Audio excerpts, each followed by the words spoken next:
Hello students and my all viewers, कैसे हैं आप लोग? सब खैरियत से हैं? तो चलिए exactly I am with the same platform aptitudeteacher.com।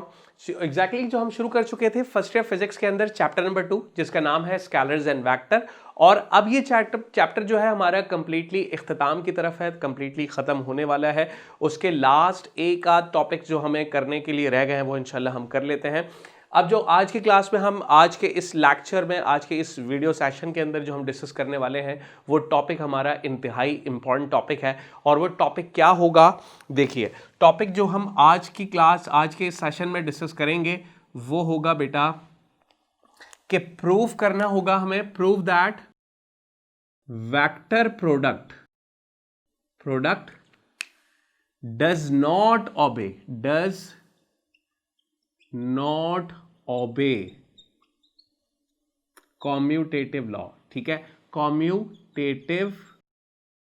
अच्छा, अब ये कॉम्यूटेटिव लॉ क्या होता है जो वेक्टर प्रोडक्ट ओबे नहीं करता? इसकी मैथमेटिकल इक्वेशन को देखते हैं। या तो सवाल हमारे पास एग्जाम में इसी तरह से रिटन में आएगा जो हमें प्रूफ करके देना होगा, कि हमें लिखा हुआ आएगा कि प्रूफ करके दें कि वेक्टर प्रोडक्ट जो है या फिर जिसे हम क्रॉस प्रोडक्ट कहते हैं वो ओबे नहीं करता कॉम्यूटेटिव लॉ को, वो उसकी मैथमेटिकल इक्वेशन को साबित नहीं करता, प्रूव नहीं करता। ठीक है, अच्छा अब वो मैथमेटिकल इक्वेशन क्या है? इन अदर सेंस यही सवाल इस तरह से भी पूछा जाता है कि show that A cross B, ठीक है, is equal to minus B cross A cross B equal है माइनस बी क्रॉस ए के, but A cross B equal नहीं है। किसके इक्वल नहीं है? किसके इक्वल नहीं होता? इक्वल अगर नहीं होता तो वो इक्वल नहीं होता ए क्रॉस बी क्रॉस ए के इक्वल नहीं होता। और कॉम्यूटेटिव लॉ हम जो कहते हैं वो ए क्रॉस बी क्रॉस ए के बराबर होने को कहते हैं। अब ये बराबर नहीं होता, ठीक है, यानी नॉट इक्वल। या फिर आप कह सकते हो कि इक्वल अगर होता है तो किसके इक्वल होता है? माइनस बी क्रॉस ए के, जो कि कॉम्यूटेटिव लॉ नहीं है। ठीक है, अच्छा जैसे कि अब यहां पर आपको कहा गया, इस पे परेशान होने वाली बात नहीं है, सीधा आसान सा है कि यार देखो वेक्टर प्रोडक्ट कॉम्यूटेटिव लॉ को अभी नहीं करता। कॉम्यूटेटिव लॉ क्या होता है? कॉम्यूटेटिव लॉ होता है A cross B cross A.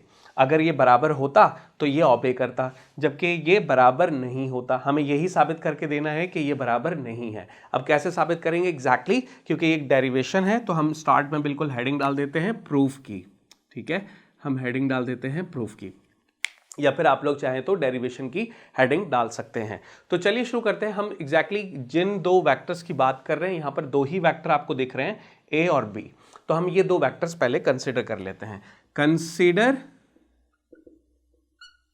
To vectors, that is vector A and vector B. हमने दो वेक्टर कंसीडर कर लिए, वेक्टर ए और वेक्टर बी। अच्छा, अब इनको हम कंसीडर कर रहे हैं इन अ सर्टेन प्लेन। हम एक प्लेन पर कंसीडर कर रहे हैं, इनको कंसीडर कर रहे हैं, इनको एक प्लेन पर। ठीक है, अब इन दो वेक्टर्स को जो हम कंसीडर कर रहे हैं वो हम यहां देख लेते हैं। यहां पर हमने क्या किया, एक प्लेन ड्रॉ कर लिया। ये हमारे पास सिंपली एक प्लेन होगा।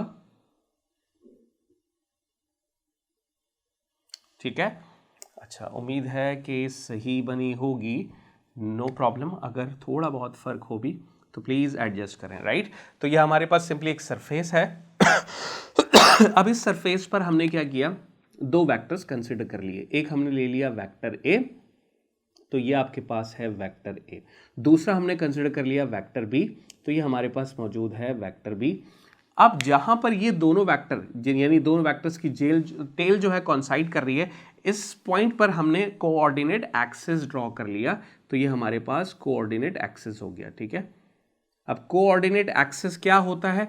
यानी एक्स एक्सिस और वाई एक्सिस, राइट। तो अब इनके दरमियान कुछ ना कुछ एंगल भी होगा, वो यहां पर हमने दिखा दिया, थीटा। इनके दरमियान एंगल मौजूद है। लेकिन अब हम थोड़ा सा इन ऑर्डर चलेंगे, क्योंकि यहां पर प्रूफ करके देना है दो साइडों को। तो हम पहले सपोज कर लेते हैं कि हम प्रूफ करने जा रहे हैं इसे, ठीक है, या फिर इसे। तो हम एग्जैक्टली पहले लेफ्ट साइड ले लेते हैं। लेफ्ट साइड के अकॉर्डिंग अगर हम चलें तो यहां पर हमें ये बताया जा रहा है कि हमें वेक्टर ए का क्रॉस लेना है वेक्टर बी के साथ। तो हम ये लिख लेते हैं कि for left hand side, for left hand side के एतबार से देखा जाए तो लेफ्ट साइड आपको ये बता रही है कि इसमें आपने जो ऑर्डर लेना है वो ए टू बी के एतबार से लेना है। तो मैं यहां पर शो कर देता हूं कि हम वेक्टर ए से वेक्टर बी की जानिब जाएंगे, ए टू बी आएंगे। ठीक है, ये सारी हमारी अजम्पशंस हैं। एग्जैक्टली इनको इसी वे में अगर आप लोग करोगे तो एग्जामिनर को इस बात का यकीन हो जाएगा कि ये आपने कहीं से चीटिंग नहीं की। एग्जैक्टली इसमें आपकी बहुत अच्छी कमांड थी, तभी आप इन प्रॉपर वे कर पाए हैं। तो ये आपके नोट्स की शक्ल भी बन जाएगी। इसलिए मैं कोशिश कर रहा हूँ कि हर एक स्टेप हर एक बात जो इसमें बहुत ज़रूरी है डेरिवेशन के एतबार से, तो वो मैं आप लोगों को बताता चलूँगा। चलिए अब हम कर लेते हैं सिंपली। यहां पर जो हम वेक्टर प्रोडक्ट ले रहे हैं तो ए क्रॉस बी ले रहे हैं, तो हम इसके ये पर बता देते हैं कि their vector product, the vector product क्या होगा। अब अगर वेक्टर प्रोडक्ट देखा जाए लेफ्ट साइड के एतबार से ए क्रॉस बी, तो एग्जैक्टली हमने पढ़ा था वेक्टर प्रोडक्ट के अंदर कि दो वेक्टर्स का जो वेक्टर प्रोडक्ट होता है या क्रॉस प्रोडक्ट होता है वो बराबर होता है वेक्टर क्वांटिटी के। ठीक है, ये हमारे पास न्यू वेक्टर आ गया जिसके ये बराबर होगा। ठीक है, अच्छा अब उसके बाद हमें ये पता है, यहां पर हम ये बता देते हैं कि यहां पर सी जो है एक न्यू वेक्टर है, वेयर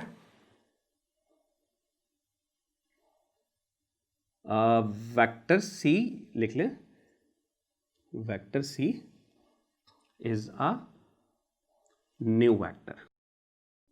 ठीक है, where vector C is a new vector, या फिर सिंपली आप ऐसे लिख दें कि वेयर, ये आपका वेक्टर सी हो गया, वेयर वेक्टर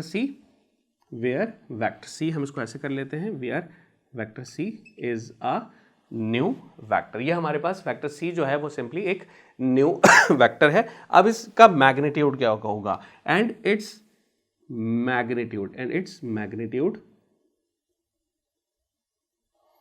इज, तो इसका मैग्नीट्यूड किसके बराबर होगा। अब हमें पता है कि अगर हम मैग्नीट्यूड की बात करते हैं और वहां पर अगर वेक्टर फॉर्म में इस तरह से एरो हेड लिखा हो तो हम उसके अराउंड मॉड का साइन लगा देते हैं। ठीक है, अब ये बराबर है ए क्रॉस बी के, तो आपने ए क्रॉस बी के साथ भी मॉड का साइन लिख दिया ताकि पता लगे ये एक मैग्नीट्यूड की हम बात कर रहे हैं। अब हमें पता है कि यार मैग्नीट्यूड की अगर बात की जाए तो किस तरह से होगा, पहले आ जाता है ए का मैग्नीट्यूड। ठीक है, अब b का हम वो मैग्नीट्यूड लेते हैं जो y एक्सिस के पैरेलल होता है। इसका मतलब v वेक्टर b पर जरा गौर करें, ये विद इन द एक्सिस है, x एक्सिस और y एक्सिस के मिड पर, या विद इन द एक्सिस है, कहीं पर भी है जो कि x और y एक्सिस पर नहीं है, इनके दरमियान कहीं मौजूद है। तो हम क्या करेंगे, इसके मैग्नीट्यूड को निकालने के लिए हम इसे रिजॉल्व कर देंगे इसके रेक्टेंगुलर कंपोनेंट्स के अंदर। तो इसके रेक्टेंगुलर कंपोनेंट्स में कैसे रिजॉल्व किया जाएगा, ये बन जाएगा आपका bx, और इसके हेड के साथ हमने सेकंड वेक्टर जो वेक्टर b के हेड के साथ ज्वाइन कर लिया, और ये बन गया by। ये bx क्यों है, क्योंकि ये x एक्सिस पर है, और ये by क्यों है, क्योंकि y एक्सिस के ये पैरेलल है। ठीक है, तो ये y एक्सिस के पैरेलल है, तो हम इसको बिल्कुल एग्जैक्ट सही कर लेते हैं। तो ये आपके पास इस तरह से y एक्सिस के पैरेलल है। ठीक है, y एक्सिस के पैरेलल होने की वजह से हम इसे by सपोज कर रहे होते हैं, जबकि ये bx है। तो a का मैग्नीट्यूड एज इट इज होगा, और by हम लेते हैं, ठीक है, हम वेक्टर b का वो मैग्नीट्यूड लेते हैं जो y एक्सिस के पैरेलल होता है। तो उसके हिसाब से तो ये बन जाएगा by, हमें पता है b साइन थीटा के बराबर होता है, और bx जो है वो b कॉस थीटा के बराबर होता है। ये इनके मैग्नीट्यूड्स हैं, तो हमने b की जगह पर by ले लिया, यानी b साइन थीटा ले लिया। ये आपके पास सिंपल मैग्नीट्यूड आ गया। हम इसको थोड़ा सा यहां पर आगे कंटिन्यू करते हैं, राइट। चलिए, अच्छा यहां तक जो हमने बात की वो मैग्नीट्यूड के एतबार से बात की। अब हम थोड़ा सा आ जाते हैं डायरेक्शन पर, क्योंकि हम वेक्टर प्रोडक्ट की बात कर रहे हैं और वेक्टर के अंदर मैग्नीट्यूड के साथ साथ डायरेक्शन भी शामिल होती है। तो मैग्नीट्यूड तो हमने बता दिया कि ए क्रॉस बी का जो मैग्नीट्यूड होगा वो ए बी साइन थीटा होगा। अब अगर इसकी डायरेक्शन साथ में दिखाई जाए तो वो हम कैसे शो करेंगे, तो the direction of vector C can be found by right hand rule. Exactly हमने डिस्कस किया था, तो हम लिख लेते हैं the direction of vector C can be found by using right hand rule लिख लें, by using right hand rule. हम राइट हैंड रूल की मदद से डायरेक्शन निकालते हैं उन दो वेक्टर्स की जो किसी सरफेस, किसी सर्टेन सरफेस पर लाई कर रहे हों। जैसे कि यहां पर ये सरफेस है जिस पर वेक्टर ए और वेक्टर बी लाई कर रहे हैं। अच्छा, अब कैसे निकालते हैं राइट हैंड रूल? एग्जैक्टली ये मेरा राइट है, तो ये हमारा राइट हैंड रूल आ गया। राइट हैंड रूल में आपने पाल्म को यहां पर वेक्टर ए की जानिब रखना है, क्योंकि अब यहां हम लेफ्ट साइड की बात कर रहे हैं और लेफ्ट साइड का मतलब होता है ए टू बी। तो अगर आप वेक्टर ए से वेक्टर बी की जानिब आते हो, आपका एंगल जो आप रोटेट कराओगे वो ए से बी की तरफ आओगे, तो आप क्या करोगे, अपने पाल्म को यहां पर वेक्टर ए पर रखोगे और आप फिंगर्स को कर्ल करोगे वेक्टर बी की जानिब। जब फिंगर्स को वेक्टर बी की जानिब कर्ल करोगे तो आपका थंब जो है वो आपकी वेक्टर सी की डायरेक्शन को शो कर रहा होगा।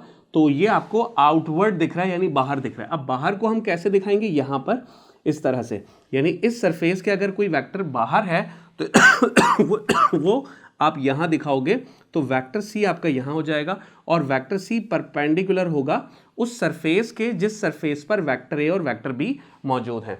या फिर आप कह सकते हो वेक्टर ए और वेक्टर बी भी, ये दोनों भी वेक्टर सी के क्या होंगे, परपेंडिकुलर होंगे। अब क्योंकि एग्जैक्टली वेक्टर आ गया, अब इस वेक्टर के यूनिट वेक्टर की अगर हम बात करें तो यहां यूनिट वेक्टर हम जो लेते हैं वो यू कैप लेते हैं। ठीक है, यू कैप बेसिकली क्या होता है, along the direction of vector C होता है, जो शो कर रहा होता है डायरेक्शन ऑफ वेक्टर यानी ए क्रॉस बी की डायरेक्शन को। ठीक है, तो अब हम यहां पर लिख लेते हैं the cross product of A and B. ठीक है, द क्रॉस प्रोडक्ट जो हमारे पास फाइनल रिजल्ट हो जाएगा, the cross product of vector A and B, ठीक है, इज गिवन एज। अब हम स्पेसिफिक वेक्टर की बात कर रहे हैं, जैसे हमने ए क्रॉस बी लिया, हमने बता दिया वेक्टर ए क्रॉस बी जो है वेक्टर सी के बराबर है, इसका मैग्नीट्यूड मैंने यहां बता दिया। अब वेक्टर की अगर कंप्लीट बात की जाए तो मैग्नीट्यूड के साथ साथ आपने डायरेक्शन भी शो करनी है। तो अब आप क्या कर रहे हो, पूरा वेक्टर फॉर्म शो कर रहे हो, यानी ये आपके पास वेक्टर सी ए क्रॉस बी के बराबर है, ए क्रॉस बी की प्रोडक्ट की वजह से वेक्टर सी आया। ठीक है, और अब इसका जो मैग्नीट्यूड था वो हमने डिस्कस कर लिया, ए बी साइन थीटा के बराबर है यहां पर। ठीक है, तो ये आपके पास हो गया मैग्नीट्यूड, और इसके साथ क्या होगा, डायरेक्शन यानी यूनिट वेक्टर मल्टीप्लाई हो जाएगा। तो यू कैप जो है वो शो कर रहा है डायरेक्शन को,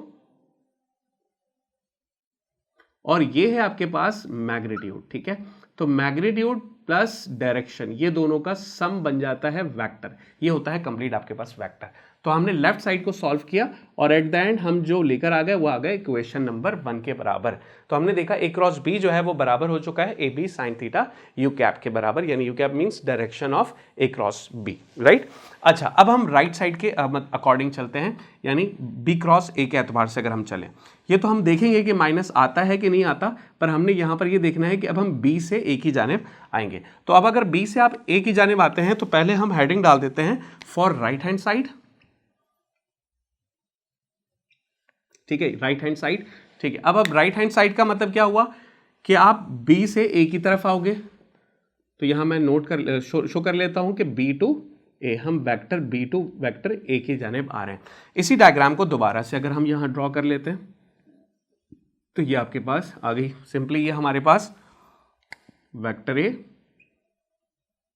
वेक्टर बी और जो हमारा एक्स एक्सिस था वो ये मौजूद है, और ये हमारे पास कोऑर्डिनेट एक्सिस वाई एक्सिस है। अब आप गौर करें, यहां पर ये आपके पास पॉजिटिव वाई एक्सिस है और ये हो गया नेगेटिव वाई एक्सिस, ये हो गया पॉजिटिव एक्स एक्सिस और यह हो गया नेगेटिव एक्स एक्सिस।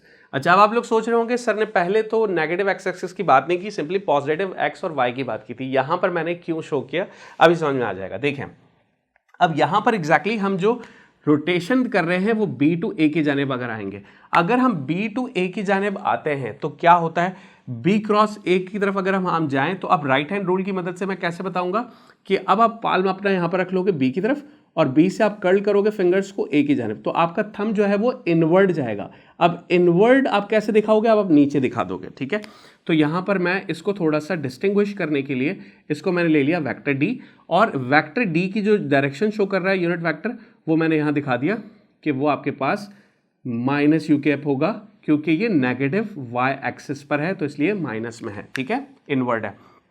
तो अब आपने क्या किया, राइट हैंड साइड के अकॉर्डिंग अगर हम बी से ए की तरफ आते हैं तो हमने ये देखा कि जो बी क्रॉस, अगर हम बी क्रॉस ए का वेक्टर प्रोडक्ट लेते हैं तो वो वेक्टर डी के बराबर होगा, राइट। अब वो वेक्टर डी के बराबर होगा। अब अगर इसका मैग्नीट्यूड और डायरेक्शन दोनों ही शो करें तो हम कैसे दिखाएंगे भाई, इसके जो मैग्नीट्यूड हो जाएगा बी का मैग्नीट्यूड एज इट इज और ए साइन थीटा आपके पास यहां आ गया। अच्छा, ये आपके पास मैग्नीट्यूड आ गया। अब इसकी डायरेक्शन आप कैसे शो करोगे, माइनस यू कैप से, तो ये आपके पास हो गया माइनस यू कैप। ठीक है, हम इसे थोड़ा सा रेड मार्कर से लिखते हैं क्योंकि हमने इक्वेशन नंबर 1 को भी रेड मार्कर से कंटिन्यू किया था, तो उसको भी उसी वे में लिख लेते हैं। तो ये आपके पास बी क्रॉस ए आ गया, ठीक है, बी का मैग्नीट्यूड, ए का मैग्नीट्यूड और फिर साइन थीटा। अब क्योंकि अब डायरेक्शन दिखानी है तो ये माइनस यू कैप आ गया। ठीक है, अब आप इसको नेक्स्ट स्टेप, क्योंकि माइनस साइन शो यहां पर हो रहा है, इस माइनस को आप यहां दिखा सकते हो क्योंकि ये दोनों बराबर हैं, तो ये माइनस बी क्रॉस ए के बराबर हो गया, माइनस बी क्रॉस ए के बराबर हो गया। और ये आपका, जिसे आप चाहो तो अरेंज कर लो और इसे लिख दो ए बी साइन थीटा, क्योंकि सभी मल्टीप्लाई हो रहे हैं तो ए बी साइन थीटा को हम बी ए साइन थीटा को हम ए बी साइन थीटा लिख सकते हैं और ये आपके पास U cap as it is. अब आप गौर करो, इसे मैं नाम दे देता हूँ इक्वेशन नंबर 2। गौर करो जरा इक्वेशन नंबर 1 और इक्वेशन नंबर 2 पर। तो इक्वेशन नंबर 1 और इक्वेशन नंबर 2 पे अगर हम जरा गौर करें तो हमें पता लग रहा है कि इक्वेशन 1 और इक्वेशन 2 के अंदर राइट साइड जो है वो एकदम एज इट इज सेम आपको नजर आ रही है। तो हम कंपेयर करा के इन दोनों को आपस में बराबर रख सकते हैं। तो हम लिख लेते हैं कंपेयरिंग इक्वेशन 1 एंड इक्वेशन 2। तो इक्वेशन 1 और इक्वेशन 2 को कंपेयर कराने पे हमने ये देखा कि A B sine theta U cap के बराबर है, तो क्या होगा, A cross B minus B cross A के बराबर हो जाएगा। तो ये बात हो गई यहां पर प्रूफ। तो ये इक्वेशन आपको शो कर रही है कि कॉम्यूटेटिव लॉ जो बराबर होगा वो commutative law A cross B minus B cross A नहीं होता। कॉम्यूटेटिव लॉ होता है A cross B is equal to B cross A, minus नहीं आता यहाँ पर माइनस आ रहा है, तो ये इस बात को शो कर रहा है कि यहाँ वाकई कॉम्यूटेटिव लॉ प्रूव नहीं हुआ। अब इसी चीज़ को आप इन अदर वर्ड्स आप इस तरह भी लिख सकते हो कि हमने क्या देखा, हमने ये देखा कि ए क्रॉस बी जो है वो बराबर नहीं आया है बी क्रॉस ए के। वो अगर बराबर आया है तो किसके बराबर आया, ए क्रॉस बी बराबर आया माइनस बी क्रॉस ए के, लेकिन ए क्रॉस बी बराबर नहीं आया तो बी क्रॉस ए के बराबर नहीं आया, जिससे ये बात साबित हो गई कि वाकई वेक्टर प्रोडक्ट के अंदर कॉम्यूटेटिव लॉ ऑबे नहीं करता। चलिए, उम्मीद है बेटा आप लोगों को समझ में आया होगा एग्जैक्टली। जल्दी से इसका स्क्रीनशॉट लें और इसे रजिस्टर पर अपने पास शेयर करें, और जो भी कंफ्यूजन हो इस या इससे जुड़े हुए और जो टॉपिक हम डिस्कस करके आ चुके हैं इसी चैप्टर नंबर 2 के अंदर, तो प्लीज़ डिस्कस करें, कमेंट करें, ताकि उस क्यूरीज को हम उसका सोल्यूशन हम दे सकें और उसके लिए आपके लिए काम कर सकें। चलिए, हम इंशाल्लाह नेक्स्ट वीडियो के अंदर इसके बाद आने वाली जो प्रॉपर्टी है डिस्ट्रीब्यूटिव लॉ, उस पर बात करेंगे। तब तक के लिए अपना बहुत सारा ख्याल रखिएगा। Thank you so much. अल्लाह हाफ़िज़।